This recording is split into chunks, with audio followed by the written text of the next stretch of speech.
गुड़हल के पौधे से अच्छे फूल लेने के लिए, इसकी अच्छी ग्रोथ के लिए फरवरी की शुरुआत में ही हमें अपने पौधे के ऊपर कुछ ज़रूरी काम है जो कि कर लेने हैं, ताकि आने वाले स्प्रिंग सीजन में, समर सीजन में हमारा पौधा ग्रोथ भी अच्छे से कर पाए और फूल भी ज़्यादा से ज़्यादा दे पाए। क्योंकि इनका डोरमेंसी पीरियड ख़त्म हो गया है, स्प्रिंग सीजन की शुरुआत हो गई है, तो अब हमें अपने पौधों को जगाना है। तो चलिए वीडियो को शुरू करते हैं और देखते हैं पूरे स्टेप बाय स्टेप आप लोगों को मैं बताऊंगी कि कौन सा काम कैसे और कब करना है और इस समय हमें अपने पौधे में कौन सी खाद डालनी है।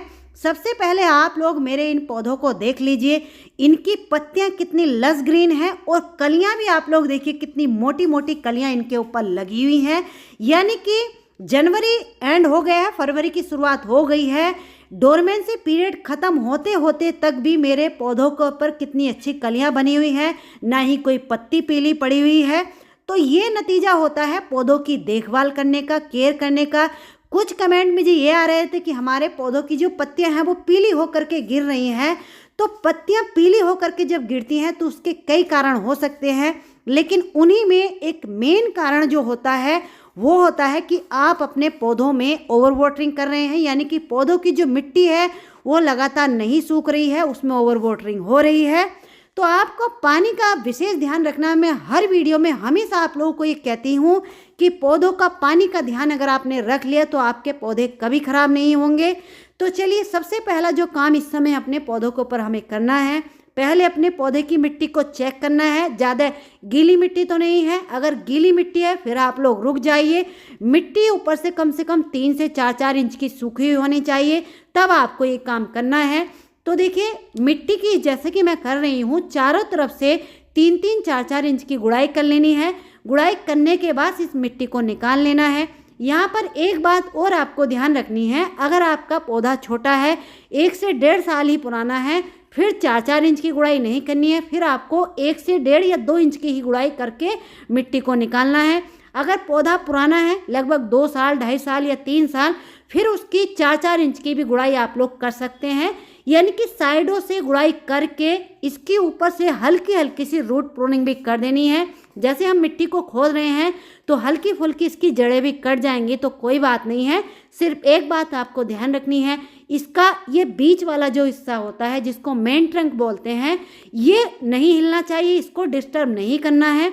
बाकी साइडों से जैसे कि मैंने निकाली है, इतनी इतनी मिट्टी आपको निकाल देनी है। लगभग आधा गमला मिट्टी मैंने खाली कर ली है। मिट्टी को निकालने के बाद 3 से 4 घंटे के लिए इसको ऐसे ही हमें खुला छोड़ देना है, ताकि इनकी जड़ों को धूप लग जाए, हवा लग जाए। इनको धूप अगर मिल जाएगी तो इनकी जड़ों में या मिट्टी में किसी भी तरह का कोई इन्फेक्शन होगा या चींटियां वगैरह लगी होंगी तो वो सभी भी निकल जाएंगी। अब बारी आती है कि इस समय इनको हमें खाद कौन सी देनी है, जो कि इनका मेन खाना होता है पौधों की अच्छी ग्रोथ के लिए, इनको बढ़ाने के लिए जो मेन इनका खाना होता है वो है ये खाद। तो यहाँ पर मैंने गोबर की खाद ली है।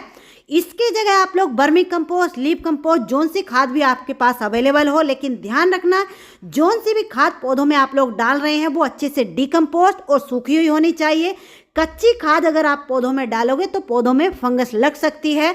तो देखिए ये यहाँ पर हमने कितनी डालनी है, आप लोग देख सकते हैं 5-5, 6-6 मुट्ठी साइडों से जितनी मिट्टी हमने खाली की थी उतनी ही खाद को हमने भर दिया है। इसके बाद अभी कुछ और चीजें पौधे को हमें देनी है। तो देखिए ये जो 3 चीजें आप लोग सामने देख रहे हैं, इनमें से पहली चीज है ये बोन मील। इस समय पौधा डोरमेंसी पीरियड से उठा है, जगा है, तो इस समय पौधे को कैल्शियम की बहुत आवश्यकता होगी, इसलिए 1 मुट्ठी बोन मील को ले लीजिए।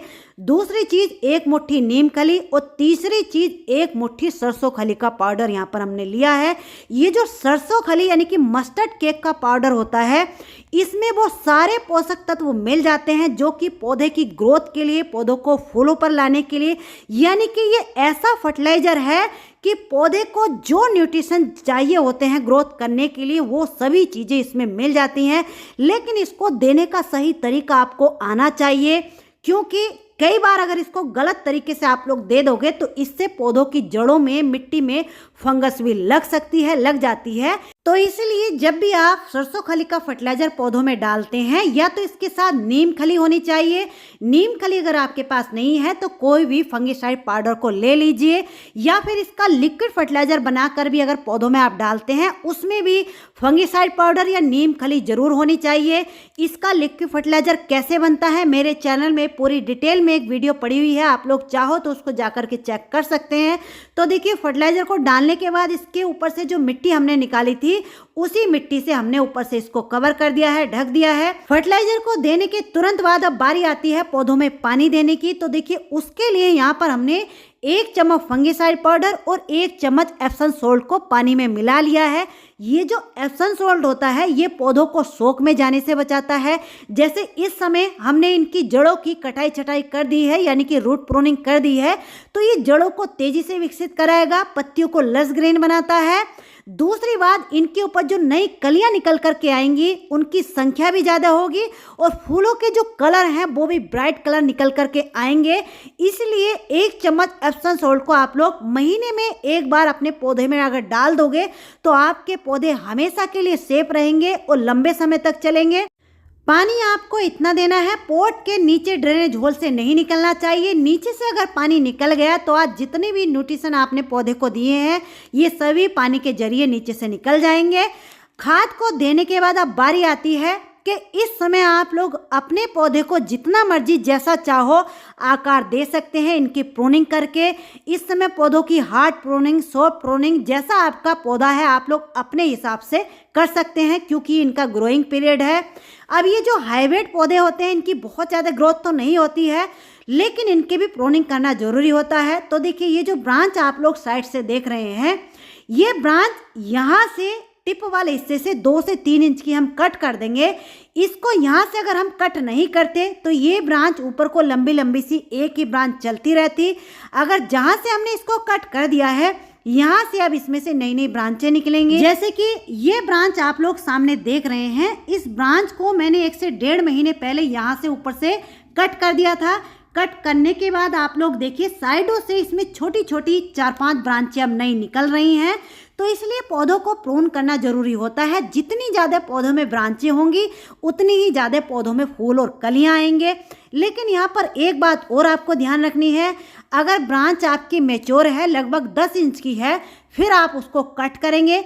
ब्रांच अगर अभी छोटी है यानी कि पौधे में आप लोग नीचे की तरफ जाओगे तो जैसे कि ये ब्रांच आप लोग देख रहे हैं ये अभी लगभग 4 से 5 इंच की ब्रांच है, तो ऐसी ब्रांच को ऊपर से हमें कट नहीं करना है, इसको ऐसे ही अभी लगे देना है।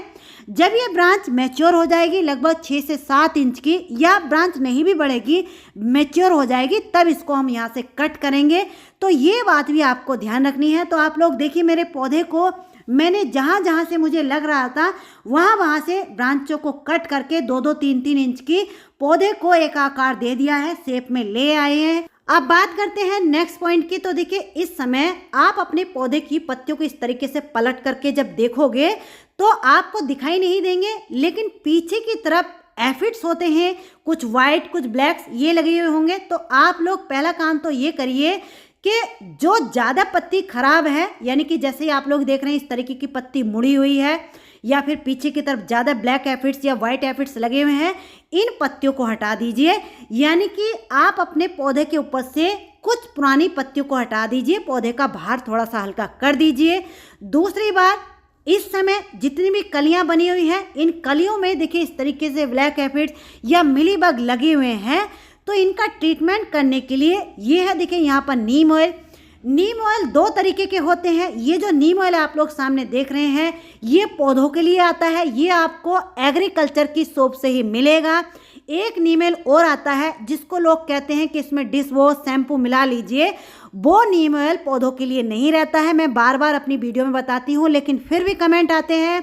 तो ये वाला जो नीम ऑयल है आपको सिर्फ एग्रीकल्चर की शॉप से ही मिलेगा, वहाँ से आप लोग ले लीजिए। देखिए इसको डालते के साथ ही पानी का जो कलर है वो अपने आप ही चेंज हो जाता है। इसमें कोई भी गर्म पानी लेने की या डिश वॉश मिलाने की ज़रूरत आपको नहीं पड़ेगी। और ये जो नीम ऑयल है एक बार अपने पौधों में इस टाइम पर आप लोग कर दीजिए, समर सीजन तक या रेनी सीजन तक आपको करने की कोई ज़रूरत नहीं पड़ेगी। ये इतना अच्छा, इतना पावरफुल रहता है तो देखिए इस तरीके से मैंने एक हाथ से कैमरा पकड़ा हुआ है, कलियों को, पत्तियों को हाथ से पकड़ के एक हाथ से स्प्रे बोतल लीजिए और एक हाथ से पत्तियों को उलट पुलट कीजिए और अच्छे से स्प्रे कर दीजिए। इसके बाद अब बारी आती है आखिरी पॉइंट की, जो कि सबसे ज़्यादा इम्पोर्टेंट होता है। इसकी वजह से आपका पौधा बच भी सकता है या फिर ख़राब भी हो सकता है। तो देखिए इस समय आपने अपने पौधे को जहाँ जहाँ से कट किया है तो वहाँ पर या तो आप लोग नेल पेंट से कवर कर दीजिए या फिर हल्दी सभी के घरों में रहती है, हल्दी का पेस्ट बना करके उसको लगा दीजिए, या फिर देखियो मैं तो इस तरीके से करती हूँ। ये जो फेविकोल की डिब्बियाँ आती हैं ये सभी के घरों में आसानी से मिल जाएंगी। इनमें थोड़ा सा फेविकोल और थोड़ा सा फंगिसाइड पाउडर को मिला करके एक जगह मिक्स करके जब आप लोग इस तरीके से इनको लगाओगे तो ये वाकई में फेविकोल का जोड़ होता है। एक बार जहाँ भी आपने जिस भी ब्रांच पर इसको लगा दिया वो ब्रांच आपकी हमेशा के लिए सेफ हो जाती है, नीचे को कभी भी नहीं सूखेगी।